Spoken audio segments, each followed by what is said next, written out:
Alright, I was away for a little vacation and I'm back with an Abus Wavyline Pro that Reed sent to me. This lock has 6 pins on top and 4 pins on the side, I guess you can call them. They're really interesting. They're ball bearings that are interacting with pins that go upward. So there's like a 45-degree cut on the pin, and the ball bearing pushes like that to push that pin up. However, for whatever reason, those side ball bearings they seem impossible to overset, so they don't really do all that much.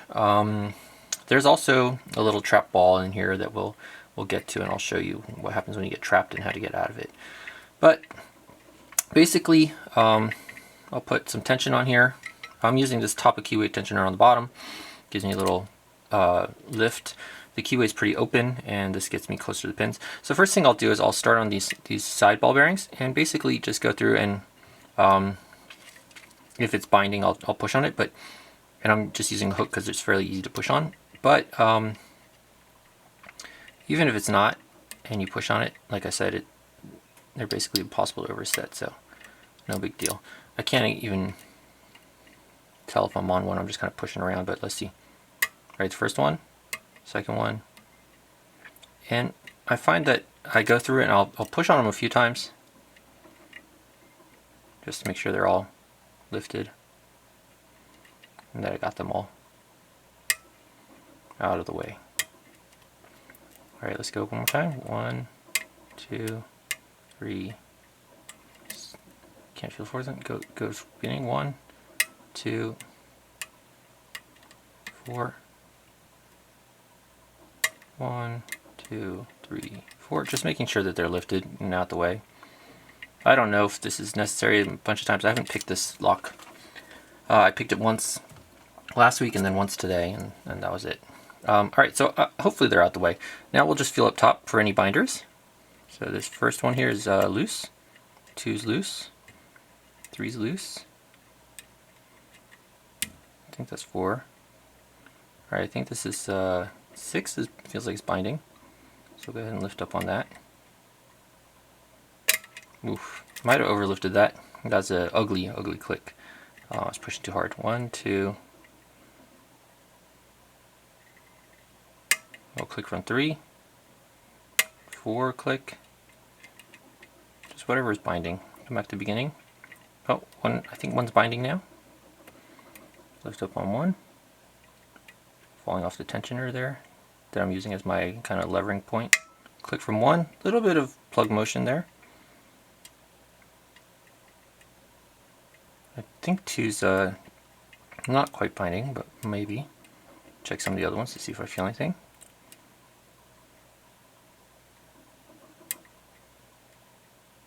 Maybe 6? No. Must be number 2. There's a little piece of warding on the top right that sometimes I get stuck on, so you gotta be a little careful. Oh, number 2. I thought I was on it. 2. I'll click from 2. I think that might have been a spool. It kind of gave me some counter rotation and then set. Alright. I think that's 3. Oh, it feels like number 6 is binding now. And we're open. So just feeling for the binding pins and pushing on them, and then if you rotate this without the key in about this far, yeah, there we go, we're now trapped and you can't use the key or anything to recover from it. You're trapped. Basically there is like the first or second pin falls down into a hole right here, and that hole is normally filled up by a ball bearing, so if the key is in the way, it would lift this ball bearing that's right here. So let me find it, see if I can find it. I can't see, so just kind of feeling around. And where are you? Oh, this might take longer than the pick. I can't find it. But there we go. So there's a ball bearing there that you can see now we can move it. So let's go ahead and hold that ball bearing in and turn the lock. And we'll go ahead and gut this guy. So let's get some autofocus here. There we go. And see what's inside. Now this lock is full of all kinds of goodies, I'm sure, but most of them didn't seem to do anything for us, security-wise. Which is why this is rated, even though it has all this stuff, it's only rated at green in Lockpickers United. Alright, so for gutting, this clip down here, let's go ahead and see if we can get it off somehow. Hey, I thought that was going to take longer than the pick. And we'll put a shim down here.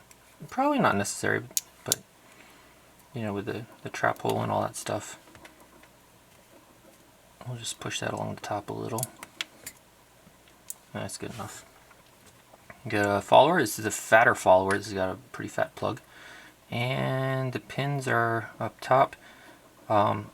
I think I'll probably drop a ball bearing as I do this from the trap pin. No, I didn't. So there's that ball bearing. So put this down right there. And that ball bearing will fall out. So if you don't have that ball bearing, then the pin number 2, it looks like, is going to drop into there. And then you'll be stuck. But you can probably finagle something in there even without the ball bearing to push that pin and get out of it. But don't forget that pin when you're reassembling. Alright, so here we've got 6 pins across top and then those 4 side pins there, right? There's something to note with side pins when we get to assembly. So let's see. Pin number 1, 2, 3, 4. Oh, hopefully I get all these before any side pins fall out. And 6. Alright, side pins. They're starting to come out. Wonder, let's see what it looks like. So, I'm going to have to bang these a little bit to get them out. Get them a little bit out, and then we'll grab them. So there's pin 2. We'll put it here. Pin 4. There. 3. And 1. And we'll take a closer look at those in a second. Now, there is this press fit plate here that holds the ball bearings in. I'm not sure if we can see those ball bearings, but if I flip it around, maybe you can see the ball bearings fall into the keyway. Hard to see. Maybe you can see down there. You see the ball bearing? As if I flip it over, maybe you heard that. See the ball bearings fell in and then back out. So they're captive. The ball bearings are captive by this plate here, and they are down these holes. And when those ball bearings get pushed in, they push against this ramp on the side pin. So there's that ramp at the bottom there, like that. And so they push it here, and that causes this pin to go upward. And this pin at the top has a slope on it to match the roundness of the plug, since they're not centered. They're off center, so they have to have a slope there. And that's probably part of the reason why you don't overset. The key pins are interesting. Numbers 4 and 5 have this big taper on the top of them. So 4 and 5 have that big taper there, like that. 1, 3, and 6 appear to just be standard pins. And 2 as well. 1, 2, the rest are standard pins, and just those 2 are tapered. Oh, somebody's home. Alright, the top pins. Starting at the front. So these staggered left and right. They got some pretty strong springs. Number 1 is steel standard. And there, that first side hole is empty. It doesn't line up with anything on the plug. You see how there's just an empty spot here. But there's a hole up there. So make sure when you're putting it back together, you don't drop your spring and your pin in that first hole. Alright, pin 2 is a spool. The top pin 1 shot out.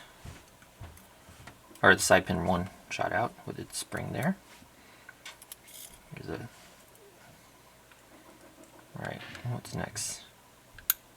Top pin 3 is a standard steel. Side pin 2, and the spring for it. Top pin 4 is a spool as well. There's another spring. Side pin 3. Top pin 5 is a like this. I gotta check if those are step downs or if they're like a spool or not. We'll see. Top pin 4 and a side pin 4, and top pin 6 also has like a step down. Sorry, I'm having a little bit of a hard time talking. My lips are really chapped from being in a hotel room where the AC is always blowing in your face. So 3 nights of that and my lips are really messed up.